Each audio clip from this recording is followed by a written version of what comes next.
이사야서 50장 5절로 6절 한 목소리로 같이 읽어보겠습니다.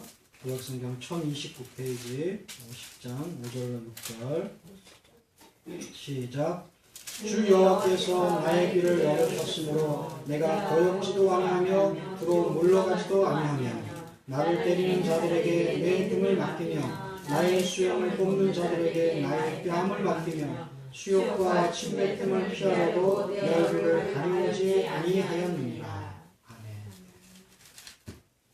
우리는 그래 겸손해야지 겸비해야지 이렇게 말을 하지만 이 예수님과 같이 이런 상황을 닥친다면 우리는 정말 손에 얹고 우리가 단언컨대 이런 모습을 보이기는 거의 불가능할 것입니다. 우리는 예수님은 이것까지 참으시고 이것까지 인내하시고 이것을 다 감당하셨다는 것입니다. 또 이사야서 다른 부분에도 이런 많은 예수님의 모습들이 나오지 않습니까? 도살장으로 끌려가는 양의 비유함을 당하고 그러면서도 소리 한번 찍소리 못하시는 그런 분으로 우리 예수님을 표현하고 있습니다. 근데 그 말씀을 예수님은 그대로 다 이루셨다는 거죠.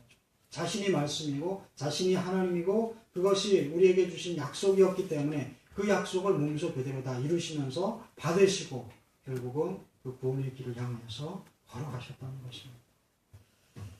자기를 비운 이 예수님의 그 겸손을 우리는 정말 이 시간에 다시 한번 닮아가고 요즘의 이 시대 가운데서도 이런 모습들이 그리스도인들의 모습으로 증거되기를 간절히 소망합니다.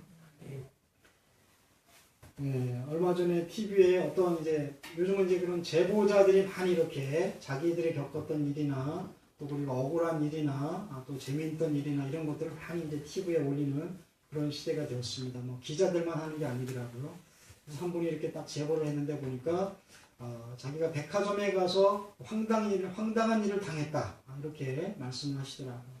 그래서 가서 PD가 여쭤보니까 글쎄 제가 옷을 백화점의 집 근처래. 그러니까 일하다가 뭔가 필요해서 또 그리고 한번 쇼핑 좀 하려고 간단하게 집에서 입던 그런 차림으로 이렇게 그냥 갔대요. 거의 뭐 추리닝 차림으로 이렇게 갔는데 직원이 훑어보면서 또 그리고 대하는 게 정말 자기가 오히려 거기에서 모욕을 받을 정도로 그런 대접을 받고 왔다는 거예요. 그래갖고 그것을 제보했는데 그런가 해서 이 PD가 자기가 직접 그렇게 옷을 입고 근데 좀 너무 험하게 입었어요. 몇 개월을 안 빠른 것 같은 그런 추리닝을 입었다 그러는데 그렇게 하고 뭐 모습도 그냥 얼굴도 정말 푹 눌러쓰고 누가 보기에도 좀 이렇게 가까이 가기 어려운 그런 모습으로 갔더라고요. 근데 처음에 가니까 옷가게를 들렸는데 어서 오세요 그러더니만 뭐 보시겠어요 막 이러는 거예요. 조금 얘기를 하고 있는데 뭐 이렇게 물어보는데 대꾸하는 게 좀 주저주저 하는 거예요. 근데 다른 손님이 싹 들어오는 거예요. 부부가 들어온 것 같은데 그러니까 바로 탁 돌리는. 그래서 가서 막 설명을 하고 얘기를 하는 거예요. 그래서 이 옷은 어때요? 이렇게 물어봐도 네 한번 보세요. 저희가 이건 어때요? 뭐 가격이 어떤가? 이건 맞을까요? 뭐 하여튼 여러 가지 막 좀 귀찮게 하는데 나중에는 고개도 돌리지 않고 이 손님들만 응대하고 아주 이 들어온 손님을 찬밥처럼 여기는 그런 모습을 봤는데 이것이 우리의 사회 모습 아니겠습니까? 외국에서도 그런 사례가 있는 것을 보는데 어떤 사람이 길거리에서 정장을 입고 그리고 지나가는 사람들 앞에 뭐 좀 해달라고 아주 쉬운 부탁을 합니다. 그러니까 그냥 거리낌 없이 그래요? 알았어요 하면서 뭐 다 도와주려고 그럽니다. 그런데 진짜 노숙자의 그 차림으로 해서 그 행색을 해서 도와달라고 그러는데 어떤 사람은 도와주는 사람도 있지만 많은 사람들이 말도 못 붙일 정도로 달아나는 그런 모습을 봅니다. 결국 이 세상이 지금 우리가 살고 있는 이 모습이 바로 우리의 모습이고 세상의 모습입니다. 겉모습으로 판단하고 그것이 이 세상의 전부인 것처럼 살아가는 세상입니다. 하지만 그런 세상에서 예수님께서는 이스라엘 백성들은 또 때로는 육적으로 자신들을 해방시켜주고 또 그들을 구원할 그런 육적인 영광의 그런 황을 찾았을지 모르지만 예수님께서는 독생하신 아들로 이 땅에 오셔서 우리를 위해서 그 겸손의 모습을 다 갖추시고 마지막에 그 우리를 위하여 오신 목적들을 이루셨다는 거죠. 그래서 진정 낮은 자의 모습으로 오신 그 예수님을 또 천하고 지극히 낮은 곳에 임하신 그 예수님을 우리는 만나야 될 줄로 믿습니다. 그리고 그 예수님의 성품을 소유하는 그런 저와 여러분들이 되시기를 간절히 소망합니다. 만약 그런데 이렇게 정말 예수님의 이런 모습과 또 이거 낮아지시고 죽어지신 여기까지였다면 우리가 좀 이것은 좀 약간의 슬픈 감성적인 드라마로 끝났을 줄 모르겠습니다. 하지만 예수님은 우리 하나님은 여기에서 그치지 아니하시고 다시 높아지시고 존귀케 되시고 승리하시는 모습을 우리에게 보여주십니다. 하나님이 그를 지극히 높여 모든 이름 위에 뛰어난 이름을 주셨대요. 하나님이 그를 지극히 높여 모든 이름 위에 뛰어난 이름을 주시고 하늘에 있는 자들과 땅에 있는 자들과 땅 아래에 있는 자들로 모든 무릎을 예수의 이름 앞에 꿇게 하셨다. 할렐루야. 예수님께서는 낮아지셨고 죽어지셨는데 오히려 그에 따른 모든 만물들이 피조물들이 그 앞에 무릎을 꿇고 또 그를 찬양하며 영광을 돌리게 하셨다는 것입니다. 바로 이것이 하나님이시기 때문에 또 그리고 진정 우리를 위하여서 베풀어 주신 그 은혜와 그 능력이 온전한 것을 보여주신 하나님의 능력일 줄로 믿습니다. 결국 우리가 낮아지는 것 같고 죽어지는 것 같고 겸비한 것 같지만 하나님은 그렇게 낮아지는 자를 그냥 두시지 아니하시고 높이시는 하나님이시라는 것을 우리가 기억해야 될 줄로 믿습니다. 신명기 8장 가운데서도 이스라엘 백성들을 광야에서 인도하실 때 하나님께서 그들을 낮추셨다고 말씀하고 계십니다. 우리는 정말 상황에 따라서 또 그리고 나의 문제 때문에 나의 죄악 때문에 낮아지기도 하지만 하나님께서 우리를 낮추실 때도 있다는 것을 기억하시고 위로를 받으시기 바랍니다. 근데 중요한 것이 있습니다. 내 하나님 여호와께서 이 40년 동안에 너로 광야의 길을 걷게 하신 것을 기억하라. 이는 너를 낮추시며 너를 시험하사 내 마음이 어떠한지 그 명령을 지키는지 아니 지키는지 알려 함이라. 하나님께서 이스라엘 백성들을 이렇게 광야를 걷게 하시고 40년 동안을 그들을 낮추셨다고 말씀하시는데 그 낮추시는 기간이 시험이었다는 것입니다. 그 시험을 하셔서 내 마음이 어떠한지 정말 그런 가운데서 하나님을 섬기는지 하나님의 말씀을 그대로 지키고 순종하는지 그들 가운데 허락하신 성막과 또 그리고 그들에게 허락하신 그 제사와 예배의 모습들을 그들이 잘 지켜가는지 그 주신 그 계명들을 순종하면서 지켜가는지 이것을 또한 시험하려 하시기 위함이었다는 겁니다.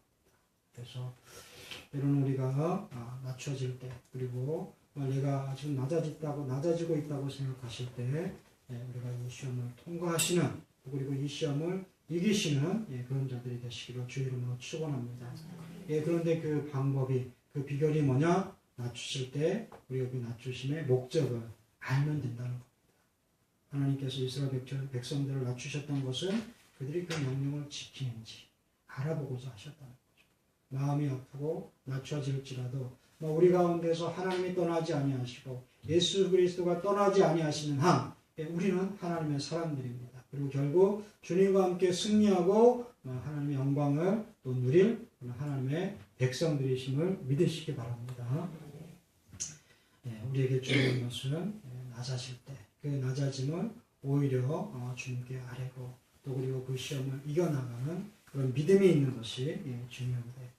우리가 낮출 때 하나님께서 높이신 분이시라는 것을 곳곳에 증거하고 계십니다.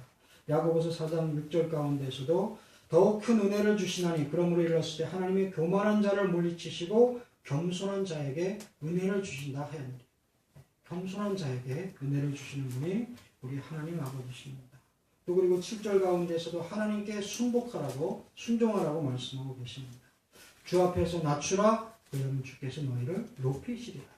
그래서 우리가 겸손케 되고 겸비케 되는 것이 세상 쪽에서 우리가 뒤로 물러가는 거고 또 그리고 우리가 정말 싸움에서 지는 것이고 승부에서 우리가 후퇴하는 것이 아니라는 것을 기억하시고 하나님과 더 가까워지는 시간이고 하나님을 높이고 그분과 함께하는 시간이시고 또 그러므로 말미암아 이 시험과 그 연단을 이김으로 말미암아 하나님께서 높이시는 그런 영광에 함께 이르시기를 주의 이름으로 축원합니다. 또 하나님께서는 종말의 마지막 때 예수님이 오실 때 이기는 자를 또 하나님께서 높이십니다. 지금 이제 세상이 험악해지고 있지 않습니까? 언제 예수님이 오셔도 예수님이 오시는 것이 이제는 당연해졌고 이상하지 않을 정도로 세상은 죄로 물들었고 많은 정말 부패와 타락이 온 세상에 관영한 그런 세대입니다. 이기는 그에게는 내가 내 보좌에 함께 앉게 하여 주기를 내가 이기고 아버지 보좌에 함께 앉은 것과 같이 하리라. 그래서 이 마지막 때 믿음을 지키고 예수 그리스도께서 오신 그 목적을 이루어가는 그 자들에게 이기는 자들에게 주님께서는 하나님의 보좌에 함께 앉게 하시기를 허락해 주고 계십니다. 예수님의 그 제자들도 원하였지만 쉽게 약속은 안 해주셨잖아요. 그렇죠? 그 제자들이 누가 높은가를 얘기하고 하나님 나라에 임하실 때 우리도 그곳에 앉게 해달라고 하셨지만 그들에게 쉽게 약속해 주시지 않는 그 자리가 바로 우리에게 약속을 주셨답니다. 끝까지 믿음을 지키고 그리스도의 마음을 품고 시험을 견디고 이기는 자 이들에게 그 보좌까지 허락해 주셨습니다. 예수님의 겸손하심, 그 낮아지심은 결국 십자가로 이루어지게 됩니다. 그렇지만 그 십자가에서는 죽고 패배한 것이 아니라 살아나시고 생명으로 구원하시고 우리를 이기게 하시는 그 모범의 길을 열어주신 것입니다. 말씀을 마치겠습니다. 그리스도께서는 우리를 구원하시기 위해서 하늘 보좌의 영광을 버리셨습니다. 인간의 몸으로 이 땅에 오셔서 죽기까지 낮아지셨습니다. 하지만 그리스도께서 낮아지심으로 인해서 우리는 높아졌습니다. 그가 비참하게 됨으로 인해서 우리는 존귀하게 되었습니다. 또 그가 십자가에 죽으심으로 우리는 하나님의 자녀가 되고 하늘의 영광을 누리게 되었습니다. 그래서 그리스도의 하나님 되심 또 그의 겸손하심을 기억하시면서 뜻깊은 성탄을 맞이하시기를 주의 이름으로 축원합니다. 기도하겠습니다.